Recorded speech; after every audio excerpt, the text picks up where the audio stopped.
राहुल गांधींच्या निवासस्थानी झालेल्या बैठकीमध्ये उद्धव ठाकरे, आदित्य आणि संजय राऊतांना बसवण्यात आलं शेवटच्या रांगेत। हीच का तुमची जागा म्हणत भाजप आणि शिवसेनेने लगावला टोला।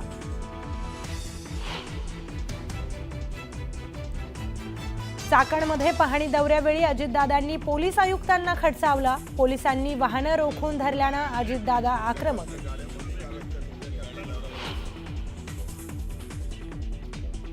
चुकीचं काम करणाऱ्याचे लाड करणार नाही, कुणी आका असो की फाका, आम्हाला घेणं देणं नाही।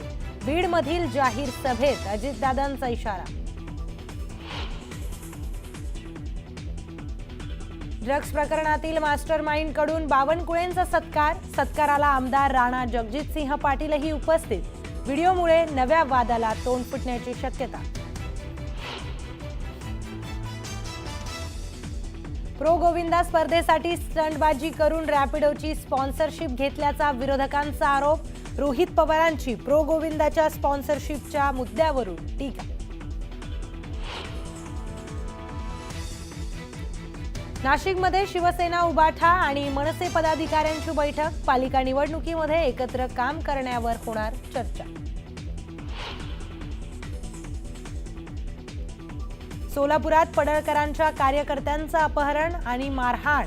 कर्नाटकमध्ये नेत शरणू हांडेला मारहाण केल्याचा आरोप। कर्नाटक पोलिसांनी आरोपींना घेतलं ताब्यात। राहुल गांधी आज कर्नाटक दौऱ्यावर। निवडणूक आयोगाच्या विरोधामध्ये काढणार निषेध मोर्चा। मुख्यमंत्री सिद्धरामय्या यांच्यासह काँग्रेस नेते राहणार उपस्थित।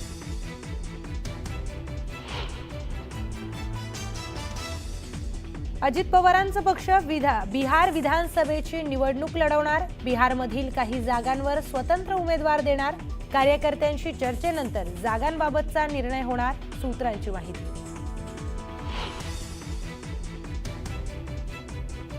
माधुरी हत्तीणी संदर्भामध्ये मुंबईत महत्त्वाची बैठक। नांदणी मठ, वनतारा आणि सरकारी वकील करणार चर्चा। सुप्रीम कोर्टातल्या याचिकेसंदर्भात मसुदा ठरवणार। राष्ट्रीय सुरक्षा सल्लागार अजित डोवाल यांनी रशियामध्ये घेतली पुतीन यांची भेट। पुतीन यांनी भारतात येण्याचं आमंत्रण स्वीकारलं। भारत आणि रशियाच्या मैत्रीपूर्ण संबंधांचंही केलं कौतुक।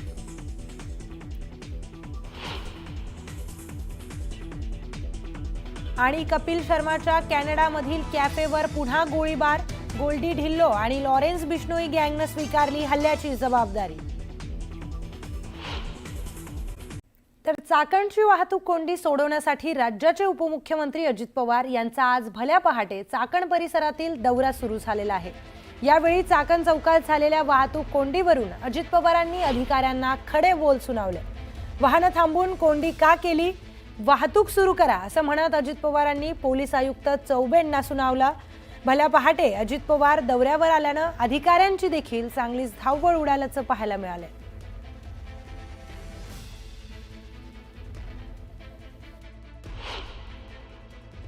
ते गाड्या मध्ये थांबतात, ते सगळं आपलं ट्रॅफिक थांबवतात, तेव्हा ते ट्रॅफिक थांबलं। चोपे असं नाही ना, मूर्खासारखं गाड्यामध्ये काय रस्त्यात उभ्या करतात माहिती। लेफ्टनं फ्री होईल हे केल्यामुळे ट्रॅफिक जाऊ दे ना, गाड्या जाऊ दे ना। तर चाकण आणि परिसरामध्ये महानगरपालिका करावी लागणार आहे अशी मोठी घोषणा अजित पवारांनी चाकण दौऱ्यावर असताना केली आहे। काहींना आवडेल किंवा नाही आवडणार, पण हे करावं लागेल असंही अजित पवारांनी यावेळी म्हटलंय। पुणे जिल्ह्यामध्ये नव्यानं 3 महानगरपालिका कराव्या लागणार असल्याचं वक्तव्य अजित पवारांनी केलंय। मांजरी, फुरसुंगी, उरळी देवाची या भागामध्ये 1 महापालिका आणि चाकण, हिंजवडी या भागामध्ये 1 महापालिका असं करावं लागणार आहे असंही अजित पवारांनी यावेळी सांगितलं।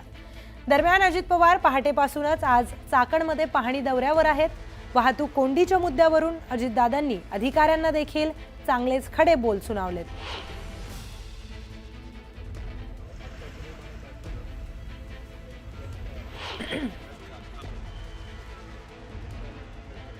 आणि त्याच्यानंतर झालेली आपली इंडस्ट्री, मी आपल्याला सांगतो, तुम्हाला आवडो किंवा न आवडो, पण कदाचित आपल्याला नजीकच्या काळामध्ये चाकण आणि या सगळ्या परिसरामध्ये महानगरपालिका करावी लागणार आहे।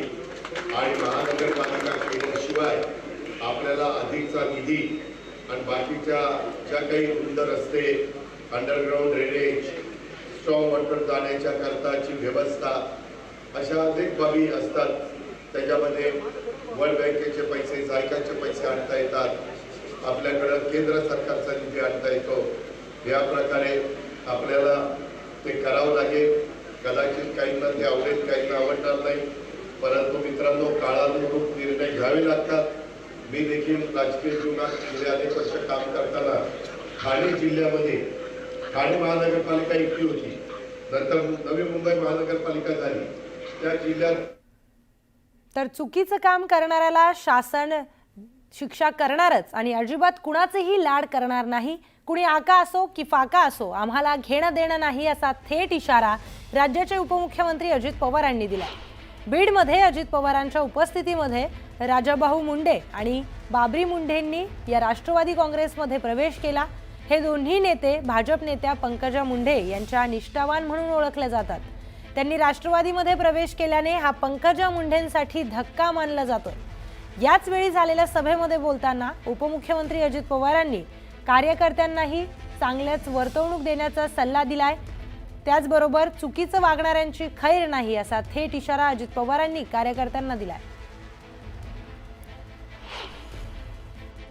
चांगली घरं घ्या, चांगली घरं बांधा, त्याच्यातनं चांगला संसार करा, निर्व्यसनी राहा. नाहीतर उगीच संध्याकाळ झाली की चालला चंद्रावर. ब्रह्मदेव आला तरी मग तुम्ही सुधारणार नाही. आम्ही तर आलो तर नाहीच नाही, पण ती आला ना वरनं तरी ती काही करू शकणार नाही.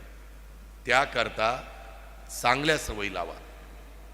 चुकीच्या रस्त्याने कोणी गेलं तर त्याला योग्य रस्त्याने आणा. ही काळाची गरज आहे, हे केलं पाहिजे. आज आपल्या बीड जिल्ह्याकडे बघण्याचा दृष्टिकोन महाराष्ट्राचा काय आहे, याचं जरा आत्मचिंतन, आत्ममनन करा.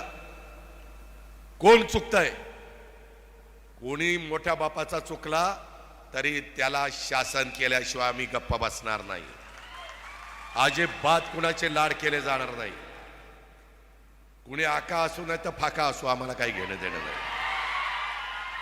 हे चालणार नाही. कायदा, नियम, घटना, संविधान सगळ्याला सारखं. तो अजित पवार असेल किंवा तो शेवटचा धारूरचा माणूस असेल, ही गोष्ट लक्षात ठेवा. त्यामुळं अजून कुणी पाय कुणाचा घसरत असेल तर सावरा. नाहीतर म्हणाल की आता काय उपमुख्यमंत्री जवळचा आहे, कोण माझं काय करते, मुख्यमंत्रीच तुझा बंदोबस्त करेल. ही लक्षात ठेवा. चांगल्या कामाच्या करता रात्री 12ला देखील मी तुमच्या पाठीशी उभा राहील.